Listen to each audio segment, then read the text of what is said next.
ये कौन सी तुम्हारी मोहब्बत है? ये हमारी जमीन है, हमारी जायदाद है, अल्लाह के नाम पर इसका मालिक अल्लाह है। तुम हमसे छीनना चाह रहे हो। तुम्हारा दिल नहीं भरा 6 दिसंबर से,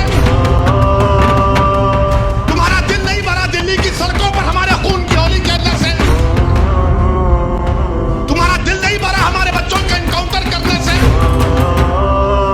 तुम्हारा दिल नहीं भरा बुलडोजरों से हमारे घरों को तोड़ने से, तुम्हारा दिल नहीं भरा हमारे बच्चों के सरों से हिजाब खींचने से, तुम्हारा दिल नहीं भरा हमको इस मुल्क की शरीयत खत्म करने का कानून बनाया। अब तुम हमको हमारे वजूद को मिटाना चाहते हो। खुदा की कसम अपने वजूद को मिटने नहीं देंगे इंशाअल्लाह ताला। वक्फ एक्ट के खिलाफ मुस्लिम मौलाना हुए लामबंद, दिल्ली में चिपकाए पोस्टर। ओवैसी ने वक्फ एक्ट के खिलाफ महाराष्ट्र में खोला मोर्चा, QR कोड से करेंगे प्रदर्शन। ओवैसी बोले, तुम्हारा दिल नहीं भरा हमारे घरों को बुलडोजर से तोड़ने से, खुदा की कसम हम मिटने नहीं देंगे। प्रत्येक राज्य में मौलाना गैंग के लोग सक्रिय हो गए हैं। अलग अलग जगहों पर छोटे छोटे प्रोटेस्ट किए जा रहे हैं। जैसे पहले CAA और NRC के लिए प्रदर्शन किया, उसी तरीके से एक बड़ा प्रदर्शन वक्फ एक्ट के लिए कर सकेंगे। इसके लिए सबसे ज्यादा विरोध असदुद्दीन ओवैसी करते हुए नजर आ रहे हैं। अभी छोटे छोटे तरीके से सभाएं करते हुए दिखाई दे रहे हैं, लेकिन इशारा कुछ बड़ा करने का है, सरकार के खिलाफ खड़े होने का है और जमकर सरकारों को खींचते हुए नजर आते हैं।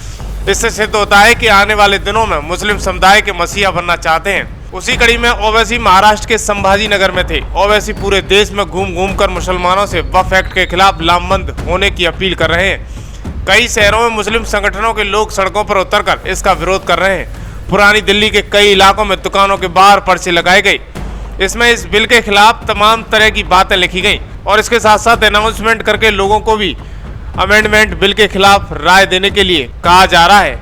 All India Muslim personal law board की तरफ से एक QR कोड भी जारी किया गया है, जिसमें मुसलमानों से अपील की गई है कि वो ज़्यादा से ज़्यादा इस QR कोड को स्कैन करें, इस पर अपनी राय दें और वक्फ अमेंडमेंट बिल का विरोध करें। इसी बीच ओवैसी ने संभाजी नगर में तीखी प्रक्रिया देते हुए नगर हाज हाउस में हुए जलसे में ओवैसी ने कहा कि नरेंद्र मोदी मुसलमानों की संपत्ति को हड़पने का प्लान बना रहे हैं। इस काम में खुद को छत्रपति शिवाजी महाराज का चेला बताने वाले एकनाथ शिंदे भी मोदी का साथ दे रहे हैं। ओवैसी ने कहा, शिवाजी ने तो रत्नगिरी में दरगाह के लिए 652 एकड़ जमीन दान दी थी। एकनाथ शिंदे की सरकार मस्जिदों को तोड़ना चाहती है, वक्फ की जमीन मुसलमानों से छीनना चाहती है।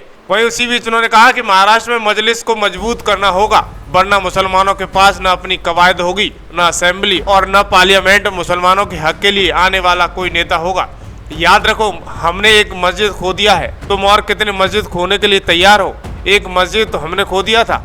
याद रखो, अगर ये खुदा न खास्ता कानून बनेगा तो काशी मथुरा ही नहीं, कोई मस्जिद नहीं बचेगी। भारत में जो झगड़े शुरू हो जाएंगे, मस्जिदों को बैन कर दिया जाएगा।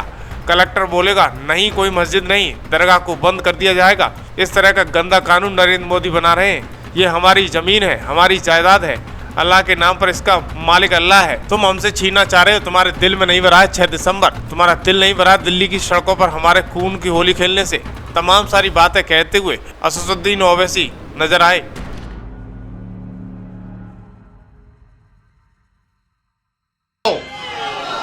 मेरी आप सदबन गुजारिश है कि महाराष्ट्र के असेंबली इंतखाबात आने वाले हैं।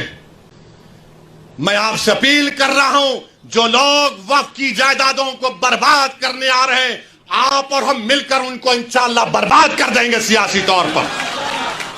मेरी आपसे अपील है कि मैं यकीनन कह रहा हूं कि इस महाराष्ट्र की विधानसभा में आपको इम्तियाज जलील को और मंजलिस के नुमाइंदों को भिजाना जरूरी है। तुम्हारी आवाज हो, अगर तुम्हारी आवाज नहीं होगी तो कौन आवाज उठाएगा?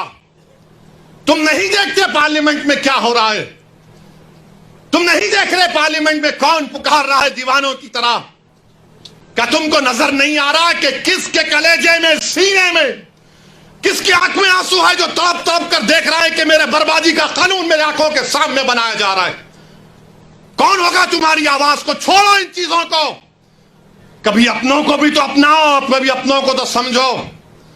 जो तुम्हारे लिए दिनों रात मेहनत कर रहे हैं उनकी आवाज बनाकर भिजाओ। यकीनन हराना है इंशाअल्लाह ताला, इन लोगों को हराएंगे इंशाअल्लाह ताला। मगर हराने का मतलब यही नहीं है कि तुम अपनी आवाज का गला घोट दो। तुम अपनी आवाज का गला घोट कर कैसे दूसरों के सर पर ताज रख सकते हो? मुझे बताओ। ये तो नहीं हो सकता मेरे भाई। तो मेरी आपसे गुजारिश है कि इस बात पर भी आप गौर करिए। हम लड़ रहे हैं और लड़ते रहेंगे इंशाअल्लाह ताला। और अगर मोदी ये कानून बनाते हैं तो जैसा कि पर्सनल लॉ बोर्ड ने फैसला लिया कि अगर एहतजाज होगा मोदी जी तो आप हमारे वजूद को मिटाना चाह रहे हैं, बेहतर यह है कि मैं रोड पर आकर अपने आप को खत्म कर लूं, मगर अपने घर में बैठकर अपनी जायदादों को छीनना नहीं देख सकता जो अल्लाह उसका मालिक है।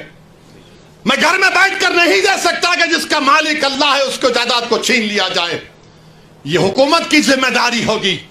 आपको अगर कानून बनाना है तो रोजगार दो, कानून बनाना है तो महिलाओं को बचाओ। अरे कैसा हमारा मुल्क हो चुका है कि उज्जैन में बीच सड़क पर फुटपाथ पर एक जालिम शैतान एक खातून की अस्मत रेजी कर रहा है। ये कैसा हमारा देश हो गया है? ये गांधी का मुल्क, ये आजाद का मुल्क, अंबेडकर का मुल्क, कि वो उसका वीडियो निकाल रहा है अस्मत रेजी का। ये कैसा हमारा वतन हो गया है जब हमने अंग्रेजों से खंदा मिलाकर जलियांवाला बाग में अपनी जानों को दे दिया। हमने काला पानी की सजाएं हमारे हिंदू भाइयों के साथ काटी। आज एक अशरफ मुनियार को ट्रेन के डब्बे में पीटा जाता है तो कोई उफ नहीं बोलने तैयार। बचाना तो छोड़ो, कोई उफ बोलने के लिए तैयार नहीं है। याद रखो, जब आप अपनी लड़ाई नहीं लड़ेंगे कोई तुम्हारी लड़ाई नहीं लड़ेगा। तुम्हारी लड़ाई तुमको लड़ना पड़ेगा। तुम 70 साल से सोच सोच कर धोखा खा चुके हो कि कोई और हमारी लड़ाई लड़ेगा। नहीं मेरे भाई, तारीख में अगर नाम लिखा जाना है तो यह वक्त है अपनी लड़ाई लड़ने का। यही वक्त है अपने वोट से अपने नुमाइंदों को औरंगाबाद से भिजाने का। तो मेरी आप तमाम से गुजारिश है कि आप पर्सनल लॉ बोर्ड ने जो आपके सामने बात कही है, आप ज्वाइंट वर्किंग कमेटी को अपने एतराजात, अपना प्रोटेस्ट ईमेल और पोस्ट के जरिए भिजाइए। 15 सितंबर आखिरी तारीख है और अल्लाह से कसरत से दुआ करिए कि परवरदिगार तो हमको जिंदा रख कर नजारे मत दिखा कि हमारी जमीनें जिसका तू मालिक हमसे छीन ली जाए। अल्लाह से हम गिड़गिड़ा कर सरबसूद होए, से गिड़गिड़ा कर भीख मांगे। इत्तेहाद पैदा करिए।